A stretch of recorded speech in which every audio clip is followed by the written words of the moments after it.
Hello and welcome on to BallTalk TV. I'm here with Noel Spillane of the Evening Echo and Stephen Neville of the Irish Examiner. We're here to discuss the new Airtricity League season with a special focus on Cork City. Every week from now on, BallTalk TV will be discussing the Airtricity League in great detail. Lads, we're going to begin taking a look at City, the local club here on the east side. City finished, of course, 11 points behind Dundalk last season, Noel. What's going to be different this year? Has the fact that Richie Towe left Dundalk, is that going to give City a decisive edge? Was he that influential last year? I suppose he was. Well, there's no doubt, but he was, 29 goals from midfield, because he was a top scorer in the league last year. And I think we've already seen, the fact that he's over a team with Cork winning the President's Cup final at the weekend. No Richie Towe there, and Dundalk, they looked a shadow of the team they were last year. To be honest with you, Cork could have won by maybe 3 or 4 goals, because Gary Rogers was excellent in goal for them, and later on he made 2 or 3 very good saves. So the total factor is definitely going to come into it. And certainly Dundalk had a very strong team on the field as well at the weekend. They had their cup final team effectively, the team that won the cup back in November. Cork then had all seven new signings started the match, which it's a great transformation in the squad we had last year. There was only 3 of the team that played in the cup final. Started for Cork on last Saturday. I think that's the fact that they made so many signings. They needed some fresh faces, I think, because a lot of the team were stuck. They come second twice, and they were maybe there was a bit of a psychological barrier coming into it. So I think the fact that they've made new signings and they've signed quite well, I think that's going to be a massive point for the league for City to come. I mean, they signed Greg Budger in midfield and Grove Marty's coming back. I mean, the two of them can be absolutely influential for Cork City in midfield. That was the second point I was going to make, lads, about the signings. Morrissey, a couple of Maguire lads. But there's a couple of other players who could kick on again this season. The likes of Ian Turner's around now, Stephen Beattie, Gary Buckley. These guys have had big seasons and who actually may go under the radar in terms of the top pre-season, but could have a big influence for City this season. Well, they could. The squad is going to win the league for them if they're going to win the league this year. And it's totally lucky with John Caulfield. He's been at the Element for 2 seasons, runners up twice, got to a cup final. We've been in Europe 2 seasons running. So when the team wins the league, it's always a step by step. It's a gradual process, and hopefully Cork City are moving in the right direction. I think Carl Shepherd as well will be keeping him fit and important. He was the top goal scorer last season, and I mean he's lethal when he gets in a bit of form. And if he continues as he was playing last season, he's going to be influential on the wing, whether he plays out wide or up front. Were you surprised though that Shepherd wasn't an automatic starter for Caulfield last year? He was in and out of the team at times, wasn't he? I often found him to be, substituted more often than not, and I'd often be looking at the team and think, he seems to do quite well. It must be some sort of tactical reason. Your opinions on that? 12 goals last season, playing out of position really. I mean, he's no striker, and they had him playing out wide in the right most of the season. The competition progresses, the ante's gone up big time.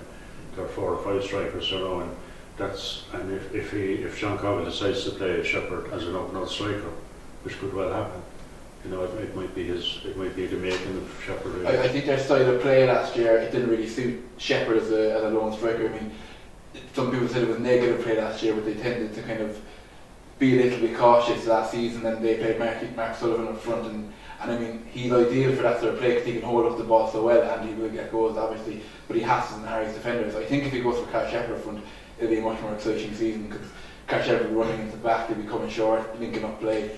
Or Sean Maguire as well. Yeah, let's not forget him. But this is the thing, in football nowadays across the board, the whole 4-5-1 thing, or maybe even 4-4-1-1 is in vogue. But City, with the amount of strikers they have now, they could go flat 4-4-2 and bombard a lot of teams, couldn't it? Well, they could. Caulfield prefers 4-2-3-1. The 2 holding midfielders, protecting the back 4.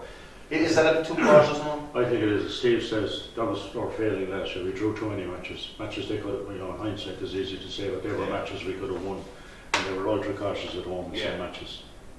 They played very thin. I think most of the fans would like to see City play a little bit more attacking football because, I mean, from going to games, a lot of fans were getting frustrated, especially towards the end of the season when Dundalk were clearly had the league wrapped up. People were frustrated the fact that maybe a 1-1 draw could have been a 2 or 3-1 win for City. Yeah. So I think now, he's got Stephen Dooley as well coming into the team. So there's loads of options to play lovely attacking football. No, I suppose Caulfield, to counteract that point, would argue that they actually scored 57 goals last term and 51 the previous season.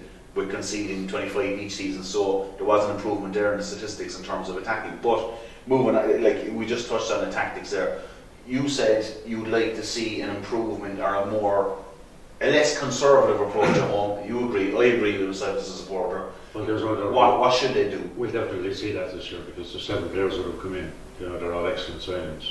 For me, I think Craig Balger has a potential to be possibly the player of the year and take over Richie Toll's mantle from last season.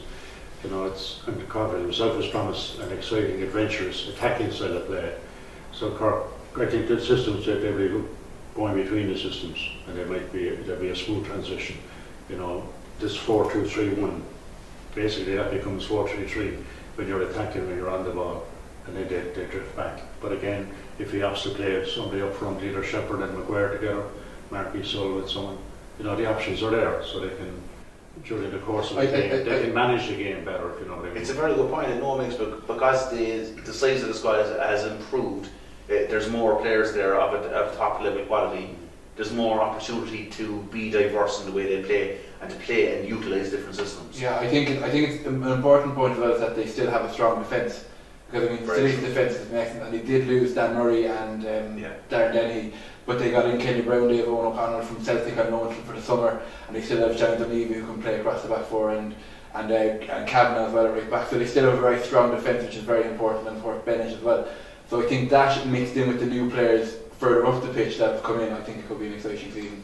Noel, you mentioned Greg Balger. You reckon that he could potentially take the place of Richie Toll in terms of his influence in the division this season. So obviously he'd be one of your 2 players to watch for City this season. Who else? Undoubtedly, Balger. It's just the way he plays the game. I mean, last year we were. He looks very easy. He's just going forward. Every pass there's no more of this lateral passing and going back to the fullbacks. Every ball is forward. You watch him. He's encouraging the fullbacks to get forward, to overlap. He's calling the shots really in and around the midfield. I think he's an excellent player. And having Darrell Morrissey back and playing alongside him, I don't think you get 2 better holding midfielders like that. I think the 2 of them completely drive the thing forward after the area. So would they be also the 2 players for you for City to watch this season? 2, absolutely. Yeah. I mean, I think they're going to be the difference between City being runners up and City winning the league. I think. The worry I'd have is when you take Owen O'Connell over the equation at the end of June. Yeah. The loan spell is only for 6 months. Fortunately, he probably will be here for the Europa League matches towards the end of June and into July. And I think there's talk already about trying to get him to extend his period. He's delighted to be back in Cork because no reflection on Norway, but he could have actually ended up playing in Norway or Sweden, which is what the manager wanted. Yeah, but they were reluctant to let him come back. Even just to have him for 6 months, I think, could be a massive plus because to have someone of his ability there, I mean, and if City build ahead of steam going the season, I mean, that confidence will spread throughout the whole team, and even if he does leave in the summer, I mean, they still have the confidence factor. Finally, lads, on City, is winning the league the only thing to constitute a proper, really successful season now? Is that all they can, would it be a disappointment if they didn't disappoint, is what I'm really saying? Yeah, I think it would. 3 years in, I mean, as I said, John Carver's in his 3rd season. They need to win. Okay, they've won the President's Cup, which is they broke the wall there. It's a start. It's a good start, yeah. But I mean, Carver has said over and over again that he's just the big prizes he's after, really, the league or the cup.